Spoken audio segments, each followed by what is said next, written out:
les quiero recordar que estamos en una temporada que se llama Fundamentos. Y esa temporada Fundamentos es justamente lo que el Señor nos comenzó a hablar antes. Porque si recuerdan, estamos trabajando cada por 4 meses y antes de que todo esto pasara, el Señor nos estaba hablando de reafirmarnos en los fundamentos, en esa roca que es firme. Y para poder comenzar con lo de hoy, que es bastante puntual, quiero recordar lo que hicimos antes. Hablamos de la expiación, que es la eliminación de la culpa o pecado a través de un tercero, ese cordero hermoso que el Señor envió del cielo a morir por nosotros. Luego hablamos del arrepentimiento, que es un cambio de acción o actitud, de una actitud o acción de pecado hacia la obediencia a Dios. Y dijimos que era importante entender que esto era una doctrina, era algo que tenía que ser repetidamente, constantemente, continuamente. No era un asunto que hicimos cuando comenzamos a servir al Señor y que ahora ya esa decisión nos mantiene y nos sostiene para siempre. Es algo que hacemos constantemente y de hecho, una de las cosas que hace que el cristianismo se vuelva tóxico es precisamente la ausencia de arrepentimiento. Porque aunque somos líderes, aunque tenemos años en el Señor, el Espíritu Santo siempre nos trae cosas a la mente y al corazón que no estamos haciendo bien. Y la forma en que reaccionamos a ese soplo del Espíritu Santo, que a veces nos habla en la conciencia, a veces nos habla a través de otro, a veces nos habla en una prédica, a veces nos habla mientras leemos la Biblia y de otras formas, nosotros tenemos que reaccionar bien a ese soplo del Espíritu para poder continuar profundizando. Porque definitivamente el Evangelio es mucho más profundo que simplemente Cristo te ama y murió por ti. Entonces, en este sentido, para poder profundizar, el arrepentimiento es clave para ir quitando lo que no es y estableciendo lo que sí es. Y por eso para nosotros no es solamente una oración de fe. Poníamos el ejemplo de que a veces le decimos a una persona, a nuestra esposa, te amo. Y lo decimos una vez cuando nos casamos con ella y no se lo decimos más nunca, ¿no? Y ella dice, bueno, pero tú nunca me dices te amo. Y uno le dice, mi amor, yo soy un hombre de palabra, te lo dije una vez. Cuando cambio de opinión te lo volveré a decir. Es más o menos lo mismo que si le decimos al Señor, me arrepiento, una vez y no se lo decimos más nunca. Porque existe un proceso de transformación que es profundo. Nosotros realmente, hermanos, nos falta demasiado. Y lo digo por mí, no lo digo desde ti. O sea, como yo en posición increíble diciéndote a ti. No, a todos nos falta demasiado. Y una posición orgullosa es lo peor que puede tener un cristiano. Por eso vamos al Señor con un corazón contrito y humillado. Por eso dice el Señor, bienaventurados los pobres de espíritu. Son aquellos que reconocen que le necesitan. Ay, Dios mío. Y la última enseñanza, que fue el sábado antes de las elecciones, fue acerca de la esperanza. Y veo lo profético que es todo esto, porque hay una guerra por tu esperanza y por tu fidelidad y por tu lealtad. Hay no solamente gente, sino entidades espirituales que se visten de ideologías muchas veces, que están demandando la esperanza de la gente y se levanta uno y se levanta el otro, pero el único que es digno de que nosotros depositemos toda nuestra esperanza es Dios. Y no podemos hacer mucho si cambiamos un ídolo por otro y de ahora dejamos de adorar a uno y adoramos al otro, o seguimos adorando al uno esperando que las cosas mejoren. Mis hermanos, Roma es Roma y lo demás es Monte y Culebra. El que entendió, entendió. En este sentido, nosotros como hijos de Dios necesitamos depositar nuestra esperanza en Dios. Y como ciudadanos que tenemos conciencia y derecho, libertades, podemos tomar decisiones conforme a lo que nosotros creamos y somos libres de hacerlo. Pero nuestra confianza y nuestra fidelidad todo eso se lo ponemos al Dios de la vida, a más nadie. Porque Dios, nuestro Dios, es celoso. Eso fue lo que hablamos y hablamos de dónde colocamos nuestra esperanza y después vi varios de sus estados y dije, oye, voy a tener que volver a predicarlo. Como que no funcionó mucho, pero lo volveremos a intentar hasta que, como dice Pablo, lo repetiré hasta que.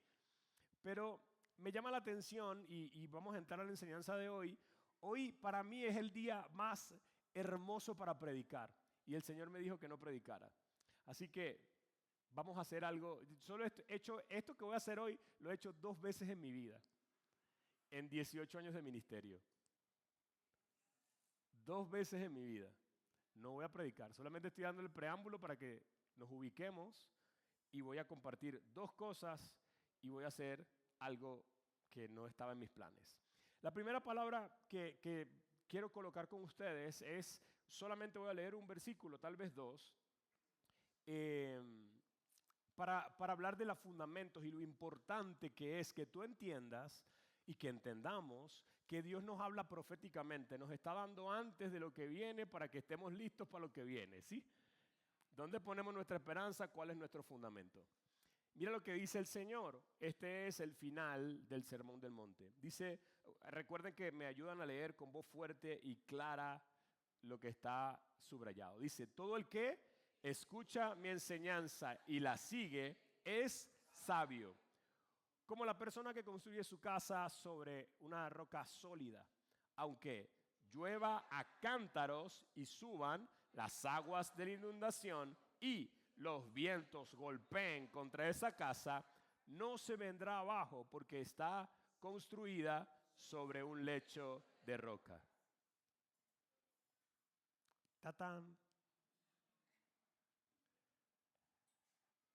Entonces, no quiero ni siquiera explicarlo. Voy a decir, vamos a ver un video. Y sobre ese video, cada uno de nosotros tiene que, es una sugerencia, usted sabe que yo no lo puedo mandar, pero le hago una sugerencia fuerte hoy. Tiene que responder estas 3 preguntas. Vamos a ver un video y usted va a responder 3 preguntas. ¿Qué me dice Dios a mí? Ahí lo puse yo como si estuviera hablándole yo a usted, pero léalo en personal. ¿Qué me dice Dios a mí en lo que estoy viendo? Vamos a ver un video. ¿Qué me dice Dios a mí? 2, ¿cómo lo puedo aplicar? Y 3, ¿cómo puede ayudar esto al país? ¿Se entendió la dinámica? Así que usted saque su celular o su lápiz o su hoja o su iPad con Apple Pencil, como sea que usted escriba, téngalo a la mano y vamos a ver este extraordinario maestro, quién es, quién nos va a enseñar. Y quiero que pienses en que no importa la posición en la que tú estés. Cuando Jesús comenzó a hablar en ese tiempo, a enseñar, había gente que creía cosas diferentes. Entre los religiosos habían facciones diferentes. Entre los políticos habían facciones diferentes. Con respecto a cómo reaccionar a Roma, habían facciones diferentes. Había quienes se conectaron con Roma y tenían ciertos privilegios por estar conectados con Roma, los recaudadores de impuestos, que vivían muy bien a costa del pueblo que estaba sufriendo, y estaba el pueblo que estaba sufriendo. Y a nivel religioso había unos que pensaban que había resurrección y otros que pensaban que no. Y en el mismo pueblo de Israel habían los celotes que pensaban que tenían que ir de forma violenta a conquistar lo que a ellos les pertenecía. Ay, Dios mío, cualquier parecido con la realidad es pura coincidencia. Entonces, en ese contexto revuelto, con diferentes personalidades, Jesús no tomó partido.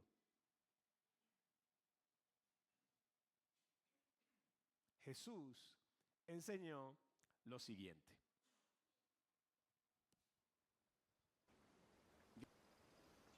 Bienaventurados los pobres en espíritu, porque de ellos es el reino de los cielos. Bienaventurados los que lloran, porque ellos recibirán consolación. Bienaventurados los mansos, porque heredarán la tierra.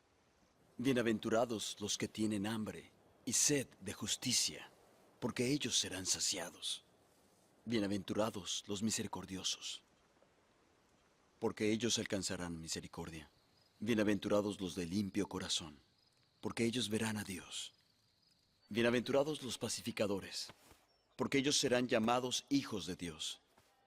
Bienaventurados los que padecen persecución por causa de la justicia, porque de ellos es el reino de los cielos. Bienaventurados sois cuando por mi causa os vituperen y os persigan, y digan toda clase de mal contra vosotros mintiendo. Gozaos y alegraos, porque vuestro galardón es grande en los cielos, pues así persiguieron a los profetas que fueron antes de vosotros. Vosotros sois la sal de la tierra, pero si la sal perdiere su sabor, ¿con qué será salada?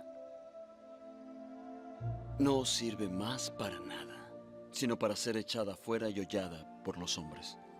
Vosotros sois la luz del mundo. Una ciudad asentada sobre un monte no se puede esconder, ni se enciende una vela y se pone debajo de un almud, sino sobre el candelero, y alumbra a todos los que están en casa. Así alumbre vuestra luz delante de los hombres, para que vean vuestras buenas obras y glorifiquen al Padre que está en los cielos. No penséis que he venido para abrogar la ley o los profetas. No he venido para abrogar, sino para cumplir. Porque de cierto os digo que hasta que pasen el cielo y la tierra, ni una jota ni una tilde pasará de la ley hasta que todo se haya cumplido. Oísteis que fue dicho, ojo por ojo y diente por diente. ¿Qué pensáis vosotros? Es culpable de muerte. Sí, muerte. Pero yo os digo, no resistáis al malo, antes bien, a cualquiera que te golpee en la mejilla derecha, vuélvele también la otra. Y al que quiera ponerte a pleito y quitarte la túnica, déjale también la capa. Y a quien te obligue a llevar carga por 1 milla, ve con él 2. Al que te pida, dale. Y al que quiera tomar de ti prestado, no se lo rehuses. Oísteis que fue dicho, amarás a tu prójimo y aborrecerás a tu enemigo. Pero yo os digo, amad a vuestros enemigos. Bendecid a los que os maldicen. Haced bien a los que os aborrecen y orad por los que os ultrajan y os persiguen, para que seáis hijos de vuestro Padre que está en los cielos, que hace salir su sol sobre malos y buenos, y hace llover sobre justos e injustos. Porque si amáis a los que os aman, ¿qué recompensa tendréis? ¿No hacen los publicanos lo mismo? Y si saludáis a vuestros hermanos solamente, ¿qué hacéis de más? Sed, pues, vosotros perfectos, así como vuestro Padre que está en los cielos es perfecto. Mirad que no deis vuestra limosna delante de los hombres para ser vistos por ellos, pues no tendréis recompensa de vuestro Padre que está en los cielos. Cuando des limosna, no hagas tocar trompeta delante de ti, como hacen los hipócritas en las sinagogas y en las calles, para ser alabados por los hombres. De cierto os digo que ya tienen su recompensa. Y cuando ores, no seas como los hipócritas, porque les gusta el orar de pie en las sinagogas y en las esquinas de las calles para ser vistos por los hombres. De cierto os digo que ya tienen su recompensa. Mas tú, cuando ores, entra en tu aposento y cerrada tu puerta, ora a tu Padre que está en secreto. Y tu Padre que ve en lo secreto te recompensará en público. Y al orar, no uséis vanas repeticiones como los gentiles, que piensan que por su palabrería serán oídos. No os hagáis semejantes a ellos, porque vuestro Padre sabe qué necesitáis antes que le pidáis. Vosotros, pues, oraréis así.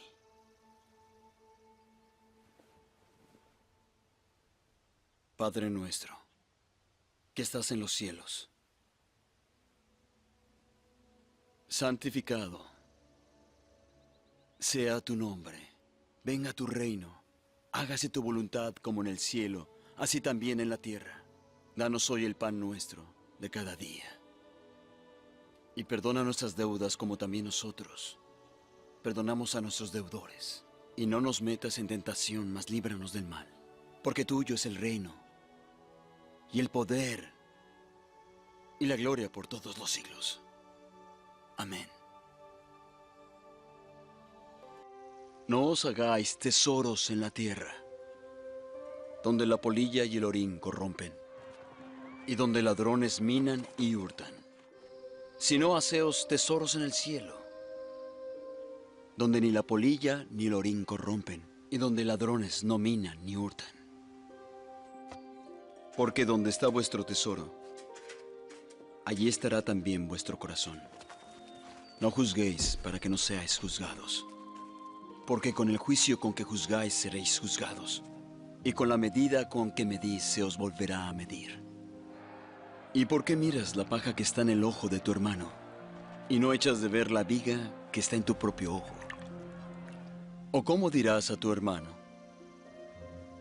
déjame sacar la paja de tu ojo, y he aquí la viga en tu propio ojo? Hipócrita, saca primero la viga de tu propio ojo, y entonces verás bien para sacar la paja del ojo de tu hermano. Pedid, y se os dará. Buscad, y hallaréis. Llamad, y se os abrirá. Porque todo el que pide, recibe. Y el que busca, halla. Y al que llama, se le abrirá. ¿Qué hombre hay de vosotros que si su hijo le pide pan, le dará una piedra? Y si le pide un pez, le dará una serpiente. Si vosotros, siendo malos, sabéis dar buenas dádivas a vuestros hijos, ¿cuánto más vuestro Padre que está en los cielos dará buenas cosas a los que le piden? Así que todas las cosas que queráis que los hombres hagan con vosotros, así también haced vosotros con ellos. Porque esta es la ley y los profetas.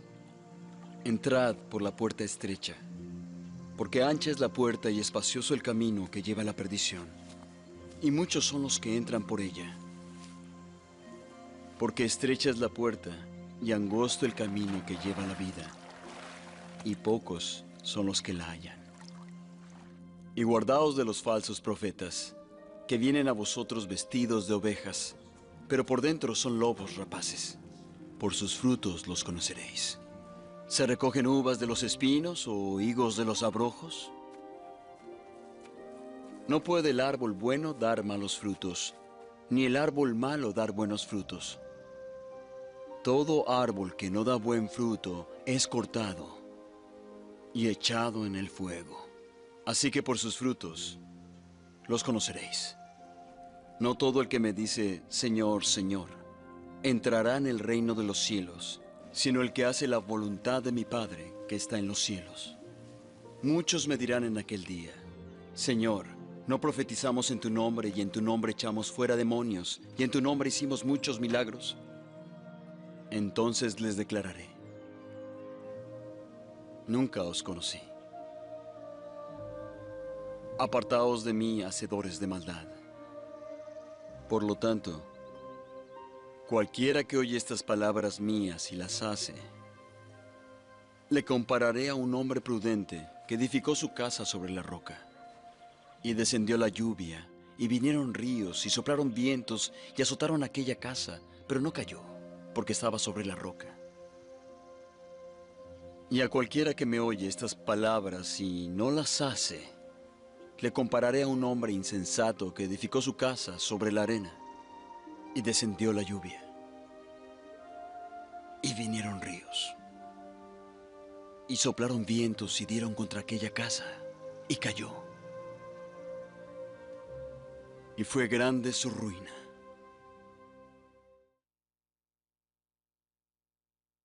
Muy bien. Les voy a dar 5 minutos para que respondan las 3 preguntas. Se las voy a volver a poner porque sé que gente llegó tarde y no quiero que se queden como perdidos en el ambiente. Fíjense, les decía al principio que esta es la segunda vez que yo hago esto en mi vida. La primera vez solamente leí un versículo y me fui. Y me llamó mi pastor para regañarme. Porque los llamaron a los hermanos para decirle, ¿cómo es posible que tú dejaste a este muchacho ya inventando cosas? Pero yo sentí que Dios me dijo que lo hiciera y lo hice. Entonces, hoy, de la misma manera, un pastor me dijo, Hoy es el mejor día para predicar, porque todos van, de hecho hay gente que tenía tiempo que no venía, pero no vamos a hablar de eso. Es el mejor día para predicar, pero yo no quiero predicar yo. Quiero que nos expongamos a Jesús. Entonces, en base a lo que escuchamos, vamos a responder estas 3 preguntas. En tu teléfono, en algún lado, pero por favor, respóndelo. ¿Qué te dice Dios a ti? 1, 2, ¿cómo lo puedes aplicar? Y 3, ¿cómo crees tú que estas cosas pueden ayudar al país?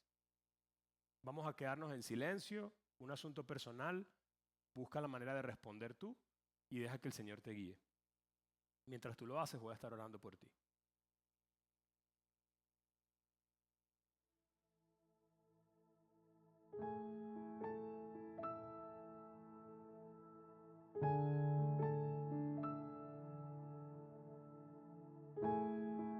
Realizar algo o recordar algo en particular, lo que leímos es Mateo 5, 6 y 7.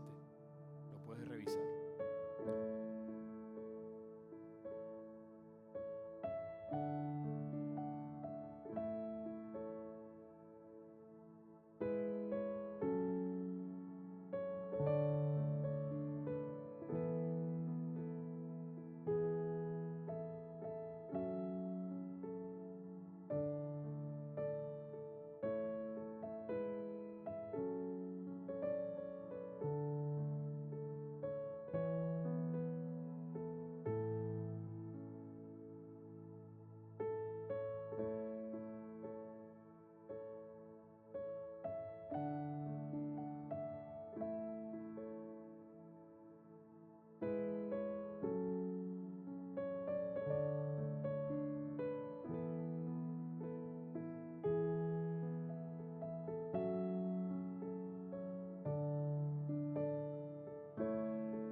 Gracias, Señor, por lo que tú puedes hacer y por cómo tú nos enseñas y nos instruyes. Ahora más que una prédica, yo quiero compartirte mis respuestas a esas preguntas. La primera es, ¿qué me dice Dios a mí? Aunque hay muchas cosas dentro del Sermón del Monte y hay muchas cosas particulares que pude rescatar para mi propia vida, yo lo que entendí, Dios me dijo a través de todo este proceso, fue que callara las voces externas, que yo le debo dar cuenta solamente a Él. Y te explico por qué, porque en este momento, en este tiempo, tengo amigos que están afuera que me reclaman porque yo no publico cosas en redes sociales acerca de lo que está pasando en el país, desde su perspectiva. Pero también tengo pastores que me llaman a la prudencia, pero también tengo a otras personas que me llaman a hacer otra cosa. También tengo a otros diciéndome, si no publicas nada vas a ser cómplice. También tengo a otros diciendo, cuidado con lo que publicas, porque te podemos meter preso. Entonces tengo un montón de gente diciéndome cosas, llamando a hacer cosas en las cuales yo no necesariamente estoy de acuerdo. Pero en un momento en particular me sentí tan presionado que me metí en el cuarto y cerré la puerta y dije, Señor, ¿a quién yo le sirvo? ¿A quién yo le debo mi confianza? ¿A quién yo le debo rendir cuentas? Y entendí, solamente a ti. Entonces háblame. Y el Señor me llamó al Sermón del Monte. Escuché el Sermón del Monte y entendí que muchas de las cosas que yo pensaba o sentía hacer no tenían ningún sentido. Y estaba cayendo preso de las expectativas de otros. Y me di cuenta que el enemigo usa eso constantemente en diferentes posiciones en nuestra vida, en las diferentes posiciones en las que estamos. Y aunque yo no estoy, me voy a ir para aquel lado para no meterme en problemas ahorita con nadie. Me voy a ir para aquel tiempo. Aunque yo no soy celote, puedo comprender a los celotes. Yo no soy celote, los celotes eran en aquel tiempo una secta judía que era violenta y que querían acabar con el reinado de Roma. ¿Tenían los celotes razón? Por supuesto que sí. Razones. Porque recuérdense, lo que estamos estudiando en la Biblia y nos caemos con Job, nos damos cuenta que definitivamente pelear por quién tiene la razón no tiene sentido. No tiene sentido. Entonces no peleo por quién tiene la razón. Entiendo que todos tienen razones. Y desde su perspectiva, lo que ellos ven es válido. Entonces pónganse en la perspectiva de un celote. Tal vez a uno de los celotes le mataron a la esposa. Tal vez a uno de los celotes le violaron a una de sus hijas. Entonces, ¿tiene sentido que el celote sea violento? Mi hermano, por supuesto que sí. Entonces tengo yo moral para decirle al celote, ¿cómo es posible, desgraciado? Entonces el Señor me dice, hipócrita, ¿por qué juzgas al celote? Ahora pónganse en el ciudadano romano. El ciudadano romano no necesariamente estaba, aunque fuera César, no necesariamente estaba siendo él el originario de la maldad. La maldad viene de otra fuente y nosotros sabemos de quién viene. Pablo, y les he enseñado 20,000 veces, no, el que hace lo malo no soy yo, sino el pecado que habita en mí. Entonces, ¿quién es mi enemigo? ¿El romano? César. ¿O lo que opera en el romano y César? Es interesante que lo veamos y que nos demos cuenta, mis hermanos. Porque si ataco al otro, me vuelvo igual. Si ataco el mundo espiritual desde el mismo espíritu, lo que hace Satanás es reírse de mí. Entonces, aunque yo me vuelva violento contra Roma, estoy siendo otra vez inaprobado o desaprobado desde la perspectiva de Dios. Y la sabiduría de Dios es tan profunda y tan verdadera, porque precisamente en el mismo escenario todos somos culpables. Y el único que justifica es Él. Y nosotros, para poder ser justificados y ser canal, instrumento limpio de Dios, yo tengo que ir a Él, escuchar sus palabras y dejar que penetre en mi corazón. Y cuando lo hago, entonces ahora voy a hablarle a los demás, no de mis opiniones, sino de las palabras de aquel que me cambió a mí. Así que entiendo a los romanos. Los romanos comen de Roma. Y si Roma cae, los romanos no tienen de dónde comer. Así que también entiendo a los que quieren tumbar a Roma, porque no tienen para comer lo suficiente. Y para poder darle comida a sus familias se están peleando para tumbar a Roma. Y no solamente eso, hay un montón de otras cosas que ellos consideran injustas. Y tienen razones. Pero ¿qué le diría Jesús a ellos? De la misma manera tenemos a los religiosos. Unos religiosos utilizados por Roma, a quienes Roma los trae, los pone a su lado para que digan, la religión está conmigo. Pero también tenemos otros religiosos que dicen, eso no es de Dios. Este es el verdadero candidato de Dios. Y están haciendo exactamente lo mismo que están haciendo los otros. ¿Me doy a entender? Peleo por justicia, peleo por lo que yo creo que es correcto, pero el Señor dice que mi justicia son trapos de inmundicia. En este sentido, entonces, ¿quién podrá defendernos? Definitivamente el mismo al que adoramos, o al menos decimos adorar. El que comprende todas nuestras razones, sabiendo que no tenemos la razón. El que comprende todas nuestras posiciones, sabiendo que no tenemos una posición correcta. Entonces veníamos de camino y vimos una cosa que hicieron y alguien soltó el comentario sencillo de como, uy, ¿a quién le darán la concesión de eso?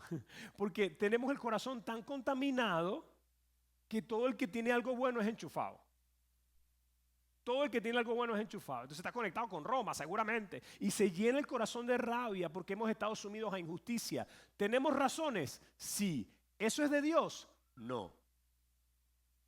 Porque nos ata la pobreza.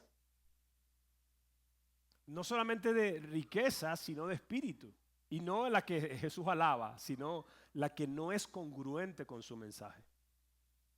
Entonces, en este sentido, mis hermanos, hay mucho más que pudiera decir, pero realmente lo que quiero es que te vayas a tu casa con la idea de responder aún más profundamente esas 3 preguntas.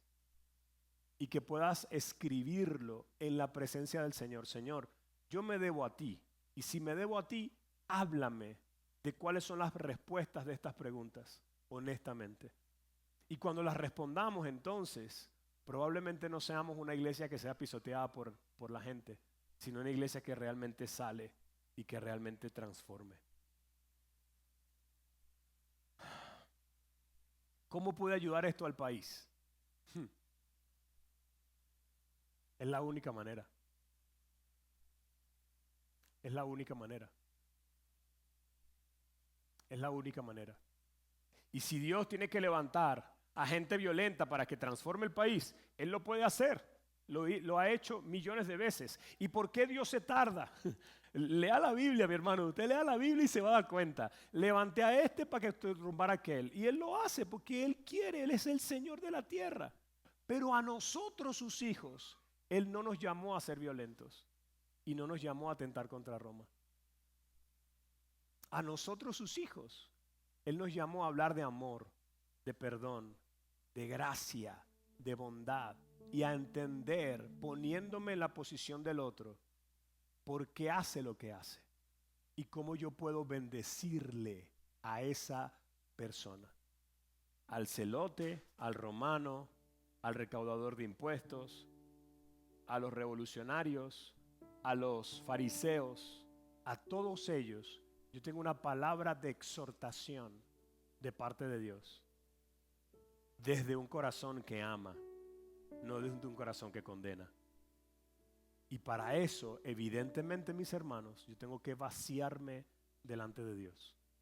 ¿Cuántos necesitan vaciarse? Tengo ira, tengo rabia, tengo bronca, tengo todo lo que tengo. Escúchame, Dios es tan bueno que Él lo sabe. Dice que fue tentado en todo.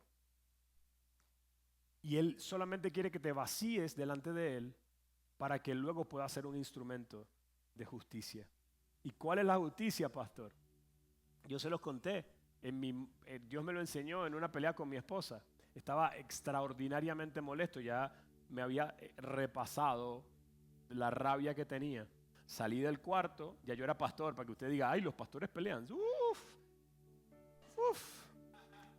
Y salí del cuarto tan molesto que no podía ya hablar con ella y empecé a darle golpes al mueble. Ya yo había dejado la violencia atrás hace años atrás. Dios había sacado eso. Porque a mí me metieron preso por tirar piedra, hermano. A mí, yo rompía las puertas de los closets de mi casa. Yo le daba golpes a las paredes de mi casa. Yo batuqué un reloj que me regaló mi papá contra la pared. Y era lo único que me había regalado mi papá. Yo tenía problemas con la violencia. Y después que Dios me sanó de eso, esta rabia fue tan grande que yo empecé a darle golpes al mueble diciendo, no es justo, no es justo, no es justo. Amar no es justo, porque siempre tengo que ser. A ver, era mi drama, no estoy diciendo que siempre sea así, no le estoy echando la culpa a mi esposa, pero era mi drama de momento, porque siempre tengo que ser yo el que pide perdón, porque siempre tengo que ser yo, no es justo. Y en ese momento de rabia, escucho la voz del Espíritu Santo diciéndome, tienes razón. Amar es injusto hasta que yo morí por ti. Después de que yo morí por ti, lo justo ahora es que tú hagas por ella lo que yo hice por ti. Eso es lo justo. Que yo le extienda misericordia y perdón a los demás, porque Dios me dio misericordia y perdón a mí. Esa es la justicia que no es un trapo de inmundicia. La justicia que es de aquí al cielo. Y la gente puede volver a tener gozo y paz solo si es capaz de aprender a perdonar. Y no solamente hablo del gobierno, hablo de los religiosos que te quieren tumbar el ministerio, o de los farsantes que te quieren estafar, o de la chama que te abandonó, o del tipo que te montó cacho, o del hombre que te pegó, o del amigo que te engañó. Y la única manera en que nosotros podemos ser verdaderamente cristianos es cuando no solamente vivimos una vez esto, sino que se vuelve parte de nosotros. El perdonar, el bendecir, el desahogarnos delante de Dios y entregar misericordia y gracia a los demás. Ahora, ¿y cómo puede ayudar esto al país? Dice la palabra del Señor que cuando yo le doy bien a alguien que me hace mal, acumulo ascuas en su cabeza. Y dice el Padre, literal, mía es la venganza, yo pagaré. Yo sé que algunos de ustedes han orado alguna vez, yo quiero ser tu instrumento, Señor. Pero Dios no nos llama a ser instrumento de venganza, sino instrumento de justicia. Y es de esta justicia de la que estamos hablando. Si realmente nosotros como país nunca más volvemos a poner nuestra esperanza en hombres, wow, ¿qué sería de esta nación? Si nosotros dejamos de ser corruptos y comenzamos a actuar en justicia, ¿qué sería de esta nación? Si nosotros dejamos de vernos como enemigos y comenzamos a vernos como uno, ¿qué sería de esta nación? Si dejamos de que para que mis objetivos se cumplan tú tienes que morir, ¿qué sería de esta nación? Y definitivamente la respuesta a esa pregunta es obvia para un cristiano que entiende. No para uno dolido o molesto o lleno de rabia y sed de justicia. Porque el Señor dijo ahí, bienaventurados los que tienen hambre y sed de justicia, porque ellos serán saciados. No porque tomarán venganza en su propia mano.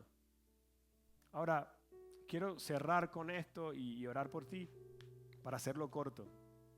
Mira lo que dice la palabra del Señor. En un contexto en el que todas esas cosas eran antagónicas, y en el que todas esas cosas tenían violencia entre ellos.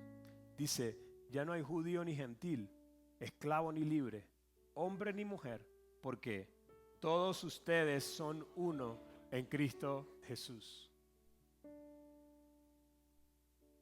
¿Qué te parece eso? Entonces, si realmente queremos hacer guerra, iglesia, si realmente queremos hacer la diferencia, la parte de la batalla que nos corresponde a nosotros, la tenemos que ganar primero aquí adentro. Y después de que la ganemos aquí adentro, identifiquemos al enemigo y démosle con todo. Pero recuerda que el enemigo, según lo que la palabra de Dios nos enseña, no es un ser humano. Son principados, potestades y huestes de maldad en las regiones celestes. Son todo argumento que se levanta en contra del conocimiento de Dios. Así que si queremos salir de aquí y hacer guerra con todo nuestro corazón, oren al Señor. y hagan guerra, no siendo parte de la misma facción, no lanzándole tierra a los celotes o matando a los romanos, sino siendo hijos de Dios. Bienaventurados los pacificadores, porque ellos serán llamados hijos de Dios. Y es justamente la identidad que Dios nos dio. Para el que no sabe, H2D significa hijo de Dios. Entonces, aunque te presionen tus amigos, familiares de afuera, o aunque te traten de amedrentar los violentos de adentro, recuerda que tú te debes a uno. Y solamente a Él le tenemos miedo. No le tenga miedo al que puede matar el cuerpo. Téngale más bien miedo al que puede matar el cuerpo justamente con el alma, o el alma justamente con el cuerpo. ¿Qué tal si se ponen de pie? Vamos a orar. No tengo mucho más que agregar, o sea, tendría mucho más que agregar, pero quiero que se quede ahí nada más. Búscate a alguien por quien puedas orar rápidamente y vamos a pedirle al Señor que nos ayude.